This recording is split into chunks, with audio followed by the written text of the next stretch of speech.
Hello friends, स्वागत है आपका डॉक्टर AR यूट्यूब चैनल में। आशा है सब लोग सुरक्षित होंगे। आज का हमारा टॉपिक है भारतीय संविधान के वैचारिक आधार, जिसकी प्रस्तावना, मौलिक अधिकार और कर्तव्य तथा नीति निर्देशक सिद्धांत के बारे में हमने काफ़ी सारे क्वेश्चंस देखे हैं। अब तक में अभी 2 वीडियोस हमने डाल चुके हैं। अभी ये तीसरा वीडियो है, इसके बाद भी एक वीडियो आएगा, तब ये टॉपिक कंप्लीट होगा। तो चलिए देखते हैं और देखते रहिए यूट्यूब चैनल और बने रहिए हमारे साथ। ज़्यादा से ज़्यादा MCQ क्वेश्चन याद करने की कोशिश कीजिए, क्योंकि नेट स्लेट और कोई भी एक कंपटीशन की आप एग्ज़ाम दे रहे हैं तो उसमें MCQ क्वेश्चन ही आने हैं। तो चलिए स्टार्ट करते हैं। वीडियो को लाइक, शेयर, सपोर्ट करना न भूलें। Thank you very much. सही का चयन करें। इसमें फर्स्ट आंसर आता है, भारतीय संसद मौलिक अधिकारों में परिवर्तन कर सकता है। नेक्स्ट, संविधान के किस अनुच्छेद द्वारा मौलिक अधिकारों के अतिक्रमण की स्थिति में सुरक्षा प्रदान की जाती है? अनुच्छेद 32 के तहत, संविधान के अनुच्छेद 32 के तहत मौलिक अधिकारों के अतिक्रमण की स्थिति में, मतलब कि मौलिक अधिकारों का अगर हनन हो रहा है, कोई आपका मौलिक अधिकार छीन रहा है, या फिर आपको ऐसा लगता है कि सरकारी नीतियों से आपका मौलिक अधिकार संकट में है, तो कोई भी परिस्थिति हो जिसमें ऐसा लगे कि मौलिक अधिकार संकट में है, तो उस समय अनुच्छेद 32 के तहत आपको सुरक्षा प्रदान की जाती है। भारतीय संविधान के भाग 3 में मौलिक अधिकारों से संबंधित कुल कितने अनुच्छेद हैं? तो उसमें कुल 24 अनुच्छेद है। राज्य की शिक्षा संस्थाओं में धार्मिक शिक्षा या धार्मिक उपासना में उपस्थित होने के बारे में स्वतंत्रता का वर्णन किस अनुच्छेद में किया गया है? तो राज्य की शिक्षा संस्थाओं में धार्मिक शिक्षा या धार्मिक उपासनाओं में उपस्थित होने के बारे में स्वतंत्रता की वर्णन अनुच्छेद 28 में किया गया है। लोक नियोजन के विषय में अक्सर की लोक नियोजन के विषय में अवसर की समानता निम्न में से कौन से अनुच्छेद में है? तो अनुच्छेद 16 में है। राज्य भारत के राज्य क्षेत्र में किसी व्यक्ति को विधि के समक्ष समानता से या विधि के समान संरक्षण से वंचित नहीं करेगा। यह प्रावधान किस अनुच्छेद में है? तो अनुच्छेद 14 में लिखा हुआ है कि भारत के राज्य क्षेत्र में किसी व्यक्ति को विधि के समक्ष समानता से या विधि के समान संरक्षण से वंचित नहीं करेगा। नेक्स्ट, निम्न में से कौन सा मौलिक अधिकार सबसे अधिक विवादास्पद मौलिक अधिकार है? संपत्ति का अधिकार सबसे विवादास्पद मौलिक अधिकार रहा था। डॉक्टर आम्बेडकर द्वारा किस मौलिक अधिकार को संविधान की आत्मा या हृदय कहा है? संविधान के उपचारों का अधिकार जो है वो डॉक्टर आम्बेडकर के अनुसार मौलिक अधिकारों का संविधान की आत्मा या फिर हृदय है। विधि के समक्ष समानता किस देश से लिया गया है? तो ब्रिटेन देश से विधि के समक्ष समानता का तत्व लिया गया है। संविधान निर्माण के समय मौलिक अधिकार समिति का अध्यक्ष कौन था? तो संविधान निर्माण के समय मौलिक अधिकार समिति का अध्यक्ष नेहरू जी थे। किस संविधान संशोधन ने मौलिक अधिकारों की तुलना में नीति निर्देशक तत्वों को वरीयता प्रदान की?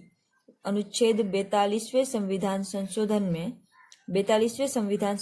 में मूल अधिकारों की तुलना में नीति निर्देशक तत्वों की वरीयता प्रदान की गई। नेक्स्ट, मौलिक कर्तव्य की सिफारिश किस समिति ने की थी? सरदार स्वर्ण सिंह समिति ने मौलिक कर्तव्यों की सिफारिश की थी। भारतीय संविधान में जो मौलिक कर्तव्य जोड़े गए हैं, किस देश से लिए गए हैं? भूतपूर्व सोवियत संघ जो था, रशिया जिसे हम कहते हैं, तो उनके मौलिक कर्तव्यों को से प्रभावित होकर भारत ने मौलिक कर्तव्य भूतपूर्व सोवियत संघ से हमने लिया है। मतलब कि भारतीय संविधान में जो मौलिक कर्तव्य जोड़े गए हैं वो भूतपूर्व सोवियत संघ से जोड़े गए हैं। नागरिकों के मूल कर्तव्य का वर्णन संविधान में किस अनुच्छेद में है? तो 51A में है। नेक्स्ट, भारतीय संविधान ने मूल कर्तव्य का वर्णन नागरिकों के मूल कर्तव्य का वर्णन संविधान के किस अनुच्छेद में है? तो 51A में है। भारतीय संविधान में मूल कर्तव्य का वर्णन अनुच्छेद 51A में दिया गया है। वह संविधान के किस भाग में है? तो भाग 15A में है। भारतीय संविधान में निम्न में से किस प्रकार के मौलिक अधिकारों का अधिक वर्णन किया गया है? तो मौलिक अधिकारों का अधिक वर्णन राजनीति और सामाजिक अधिकार में किया गया है। क्या मूल भारतीय संविधान में मौलिक कर्तव्यों का प्रावधान था? नहीं, मूल भारतीय संविधान में मौलिक कर्तव्यों का प्रावधान नहीं था, वो पीछे से जोड़ा गया है। भारतीय नागरिकों को कर्तव्य प्राप्त है। उपरोक्त सभी कर्तव्य भारतीय नागरिकों को प्राप्त है, जिसमें आएगा देश की रक्षा करे और आह्वान किए जाने पर राष्ट्र की सेवा करे, संविधान तथा इसके आदर्शों, संस्थाओं, राष्ट्रध्वज और राष्ट्रगान का आदर करे, स्वतंत्रता के लिए हमारे राष्ट्र आंदोलनों को प्रेरित करने वाले उन आदर्शों को हृदय में सजाए रखे और उनका पालन करे। नेक्स्ट, निम्न में से किस देश की संविधान में नागरिकों को कोई कर्तव्य नहीं है? तो संयुक्त राज्य अमेरिका में नागरिकों के लिए कोई कर्तव्य नहीं बताया गया है, सिर्फ उनको हक ही बताया गया है, कर्तव्य नहीं है। हमारे मूल संविधान में भी पहले कर्तव्य नहीं था, कर्तव्यों को हमने पीछे से जोड़ा है अपने संविधान में। भारतीय संविधान में नागरिकों को कितने मूल कर्तव्य दिए गए हैं? तो 11 मूल कर्तव्य दिए गए हैं। किस संविधान संशोधन द्वारा भारतीय संविधान में मूल कर्तव्य का समावेश किया गया है? 42वें संविधान संशोधन में भारतीय संविधान में मूल कर्तव्यों को जोड़ा गया। भारतीय संविधान में मूल कर्तव्यों को जोड़ने के पीछे क्या उद्देश्य निहित था? मौलिक अधिकारों और राज्य के नीति निर्देशक तत्वों के माध्यम से सामंजस्य स्थापित करना यह मूल उद्देश्य था। निम्न में से कौन सा मूल कर्तव्य में नहीं है? तो शिक्षा ग्रहण करने का अधिकार मूल कर्तव्य में नहीं है।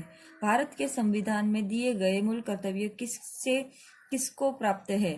सभी नागरिकों को भारतीय संविधान में दिए गए मूल कर्तव्य प्राप्त है। नेक्स्ट, नीति निर्देशक कर्तव्य नहीं है, मौलिक कर्तव्य नहीं है। मौलिक कर्तव्य नहीं है तो कौन सा मौलिक कर्तव्य नहीं है? धर्मनिरपेक्षता का पालन करना यह मौलिक कर्तव्य नहीं है। मौलिक कर्तव्य कौन सा है? तो मौलिक कर्तव्य में जो है वो है सार्वजनिक संपत्ति की सुरक्षा करना, यह मौलिक कर्तव्य है। नेक्स्ट, मौलिक कर्तव्य का भारतीय संविधान के किस अनुच्छेद में वर्णन है?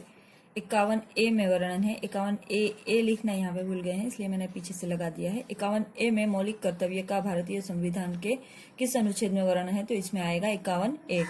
राज्य के नीति निर्देशक तत्व कोई महत्वपूर्ण विषय नहीं है, निम्न में से किसका कथन है? राज्य के नीति निर्देशक तत्व कोई महत्वपूर्ण वर्णन नहीं है, यह कथन जैगनिन्स का है। राज्य के नीति निर्देशक तत्व एक चेक है जिसकी अदायगी बैंक के सुविधानुसार होगी, यह किसका मत है? केटी शाह का मत है। राज्य के नीति निर्देशक तत्व का उद्देश्य एक आर्थिक प्रजातंत्र की स्थापना है, यह निम्न में से किसका कथन है? तो यह कथन BR अम्बेडकर का है। राज्य के नीति निर्देशक सिद्धांतों को किस संविधान से लिया गया है? तो आयरलैंड से इसको लिया गया है। पंचायती राज व्यवस्था संबंधित प्रावधान किस अनुच्छेद में है? तो अनुच्छेद 40 में पंचायती राज के संस्था का प्रावधान किया गया है।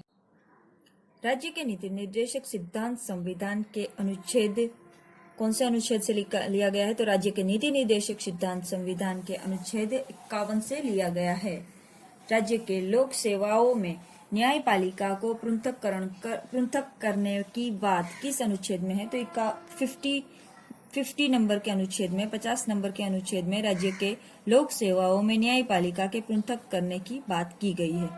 निम्न में से संविधान के किस अनुच्छेद में पर्यावरण का संरक्षण तथा संवर्धन और वन तथा वन्य जीवों की रक्षा की बात संविधान के किस अनुच्छेद में की गई है? 48A में की गई है। नीति निर्देशक तत्व का वर्णन संविधान के किस भाग में है? तो भाग 4 में है। मौलिक अधिकारों तथा नीति निर्देशक तत्वों में अंतर है। मौलिक अधिकार न्याय संगत है, जबकि नीति निर्देशक तत्व न्याय संगत नहीं है। बस यही एक अंतर इसमें है कि मौलिक अधिकारों के लिए हम लोग कोर्ट में जा सकते हैं और नीति निर्देशक तत्वों के लिए हम लोग उस कोर्ट का दरवाजा नहीं खटखटा सकते। निम्न में से नीति निर्देशक सिद्धांत में कौन सा गांधीवादी सिद्धांत है?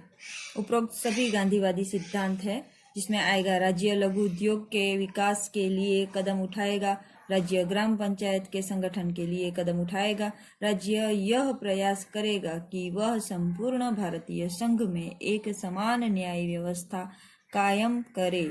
यह उपरोक्त सभी आएगा।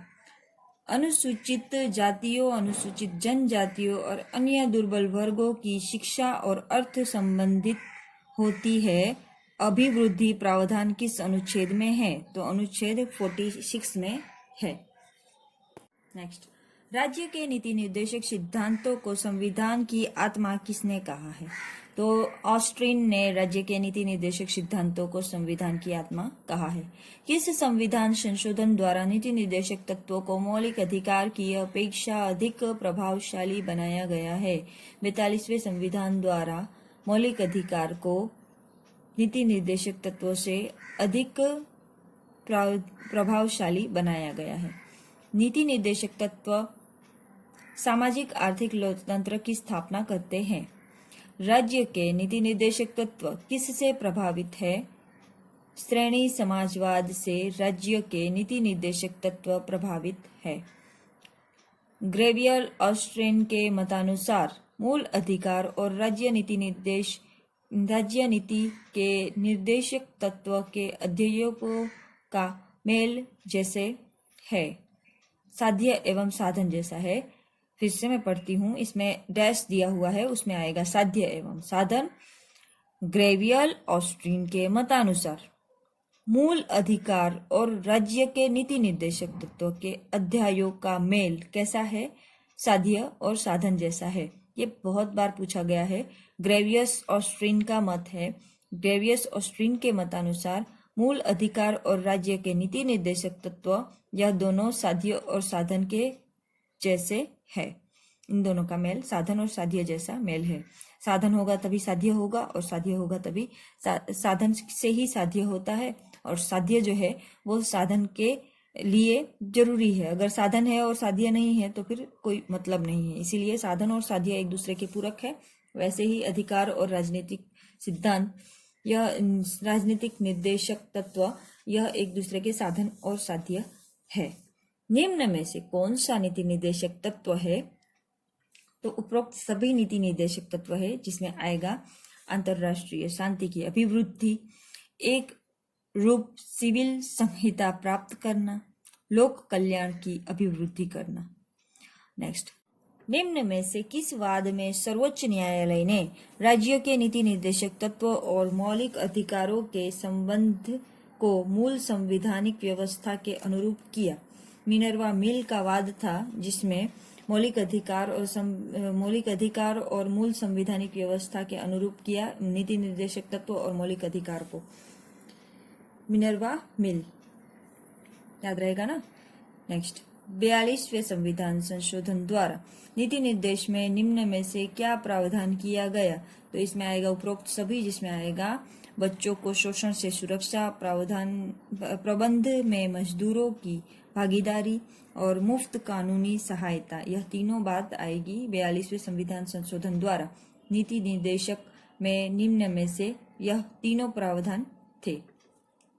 नेक्स्ट ले लेते हैं। राज्य अपनी आर्थिक सामर्थ्य और विकास की सीमाओं के भीतर काम पाने के, शिक्षा पाने के और बेकारी, बुढ़ापा और निःशक्तता अथवा अन्य की दशाओं में लोक सहायता पाने के अधिकार को प्राप्त करने का प्रभावी प्रबंध करेगा। निम्न में से किसका अनुच्छेद, कौन से अनुच्छेद में यह दिया गया है? तो 41 अनुच्छेद में यह दिया गया है कि राज्य अपनी आर्थिक सामर्थ्य और विकास की सीमाओं के भीतर काम पाने का, शिक्षा पाने का, बेकारी, बुढ़ापा और निःशक्तता अथवा अन्य की दशाओं के मामले में सहायता पाने के अधिकार को प्राप्त करेगा। नेक्स्ट, उद्योग के प्रबंध में कर्मकारों के भाग लेने की बात संविधान के किस अनुच्छेद में दी गई है? तो 43A संविधान के अनुच्छेद में कर्मकारों के भाग लेने की बात की गई है कि उद्योग में कर्मकारों भी अपना भाग लेंगे, हिस्सा लेंगे, मतलब कि उनका भी महत्व रखेगा। राष्ट्रीय महत्व के स्मारकों, स्थापनों और वस्तुओं के संरक्षण की बात संविधान के किस अनुच्छेद में है?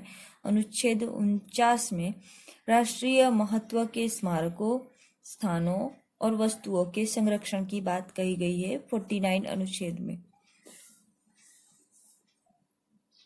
संविधान के अनुच्छेद 45 में प्रावधान है कि राज्य बालकों के लिए निःशुल्क और अनिवार्य शिक्षा का उपबंध करेगा। निम्न में से अनुच्छेद में यह प्रावधान है कि राज्य लोक कल्याण की अभिवृद्धि के लिए सामाजिक व्यवस्था बनाएगा। ऐसा संविधान के किस अनुच्छेद में कहा गया है? तो अनुच्छेद 38(1) में यह कहा गया है। मौलिक अधिकार सरकार को कुछ निश्चित कार्य करने से रोकने वाले आदेश है। राज्य के नीति निर्देशक तत्व सरकार को कुछ निश्चित कार्य करने के लिए दिए गए सकारात्मक आदेश है। निम्न में से किसका कथन है? यह कथन ग्लैंडहिल का है। चलिए, यहाँ तक हम एक टॉपिक कंप्लीट कर रहे हैं। इसके बाद हम नेक्स्ट टॉपिक पे आ रहे हैं, तो ये नेक्स्ट वीडियो में हम लेते हैं, ठीक है। अब तक के लिए इस टॉपिक में इतना ही। ज़्यादा लंबा वीडियो नहीं बना रहे हैं, क्योंकि बहुत बार ऐसा होता है कि बहुत लंबा वीडियो अपलोड करने में दिक्कत होती है, इसलिए शॉर्ट्स वीडियो बना रहे हैं। लेकिन क्वेश्चन सारे हम हल करवाएंगे, इसका हम वादा करते हैं।